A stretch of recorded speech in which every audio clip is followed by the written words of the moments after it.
Welcome back to the Deep Dive. Today, we are really getting into the weeds on one of the biggest educational frameworks out there, the International Baccalaureate Primary Years Program, the PYP. And we should be clear right from the start. We're not here to talk about the aspirational side of it. Yeah. The documents you gave us, the actual governing framework, the standards, the requirements, they reveal something much more, concrete. It's an operational manual. That's the perfect way to put it, an operational manual. This is the blueprint for how a school must structure its leadership, its curriculum, and its entire teaching culture just to stay compliant. Right. So our mission today is pretty simple. We want to give you a shortcut to understanding how this whole system, from the big philosophy down to the specific classroom rules, is actually enforced. We're looking at the mandatory plumbing and wiring. Exactly. And to do that, you have to start with the foundational document, the one that holds it all together. Which is the program, standards, and practices. That's the one. It's the cornerstone. It defines what an IB World School is, and really it sets the absolute bar for quality and consistency across the whole network. Doesn't matter if your school is in Berlin or Buenos Aires. Okay, so let's start there. Let's unpack that foundational structure. Yeah. If this is a global program, how does this one document ensure a school in, say, Japan is operating with the same rigor as one in Canada? It's all about a very deliberate, multi-tiered structure. It provides these layers of specificity. It's almost built like a legislative system. A legislative system. Okay, so what are the tiers? There are three. They're defined as standards, practices, and then requirements. Okay. So the standards, that's the highest level. These are the big general ideas that are common to all 4 IB programs, PYP, MYP, DP, all of them. So things like philosophy, organization. Precisely. Standard A, philosophy, standard B, organization, standard C, curriculum. These lay out the universal core beliefs that every single IB school has to share, no matter the age group. So that's the top layer. What's next? The second tier is the practices. Think of these as the next layer down. They're, further definitions of those big standards. They start to explain how a school actually achieves the standard. Getting a little more specific. A lot more specific.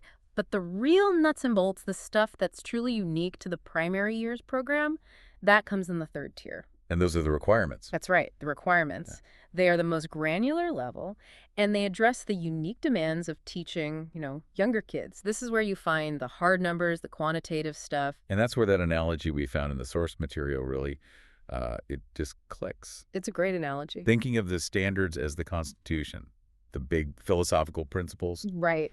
Then the practices are like the federal regulations that explain how to apply those principles. And the requirements are the local ordinances, the rules tailored specifically for a PYP school. It's a really important distinction because it means a school has to manage these 3 overlapping regulatory tiers at the same time. Which sounds incredibly complex administratively. Yeah. You're not just following one rule book. It is complex, and that's by design. A school has to commit to meeting all 3 tiers to keep its authorization. This whole structure, really, it's a suite of documents that serves as their binding contract with the IB. Okay, so now that we have the governance structure, let's see how it applies to the curriculum, to Standard C2, the written curriculum. This is where it gets very real for teachers. The absolute non-negotiable cornerstone of the PYP curriculum is something called the Program of Inquiry. The POI. And the POI isn't just a list of topics. The sources say it has to be horizontally and vertically articulated. Right. Which, for you listening, means the units have to connect across all subjects within a single grade. That's the horizontal part. And they also have to build on each other, coherently as a student moves up from one grade to the next. That's the vertical part. And the IB gets very, very specific about what this POI has to look like. I was really struck by the numbers. Oh, yeah. The quantitative requirements are rigid. For most grades, the POI have to be exactly 6 units of inquiry per year. 1 for each of the 6 transdisciplinary themes. Why so rigid? Why 6? Well, it forces balance. It makes sure that over the course of a year, the school has to address all 6 of those big themes, who we are, where we are in place and time, and so on, in equal measure. So a school can't just decide to focus more on science and less on the arts. They can't. The structure forces them to integrate all the traditional subjects into these 6 mandated lenses. It's a forced integration, not an option. But there is an important exception for the youngest kids. Absolutely, the early years exception. For kids aged 3 to 5, the requirement is reduced to a minimum of 4 units a year. And even with just those 4, there are rules. Two of them must cover the themes who we are and how we express ourselves. Which makes perfect developmental sense, right? That age group is all about building their self-identity and learning how to communicate.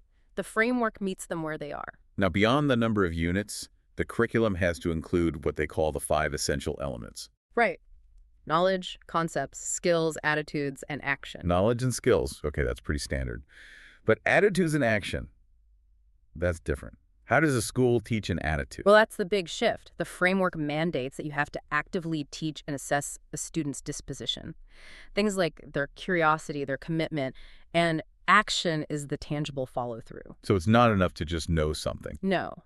The school has to track if the student is enthusiastic about learning and, crucially, if they apply that learning out in the world. That's a huge ask. It is. And to make sure it's not just, a local perspective, the curriculum has to explicitly include study of the host country, the students' own cultures, and the cultures of others. And it specifically says this must include their belief systems. That's a very pointed mandate. It's forcing cultural pluralism into the curriculum. And that all leads to the big culminating event, the PYP exhibition. Which isn't just some final project, it's baked right into the structure. It has to be. The rules state it must be documented as one of those 6 required units in the final year.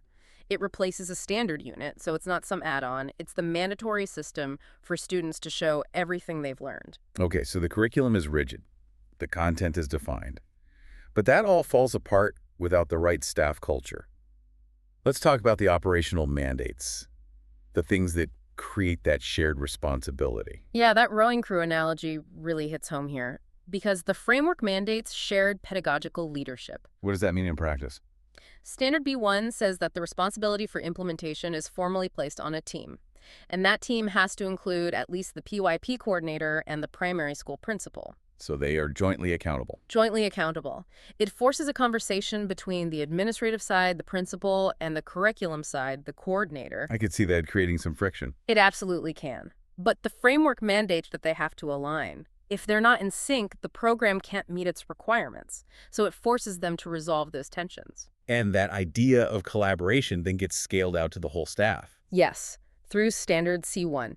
Collaborative planning isn't just a nice idea. It has to be a product of sustained collaborative work. And to make that happen, schools have to make a huge organizational change.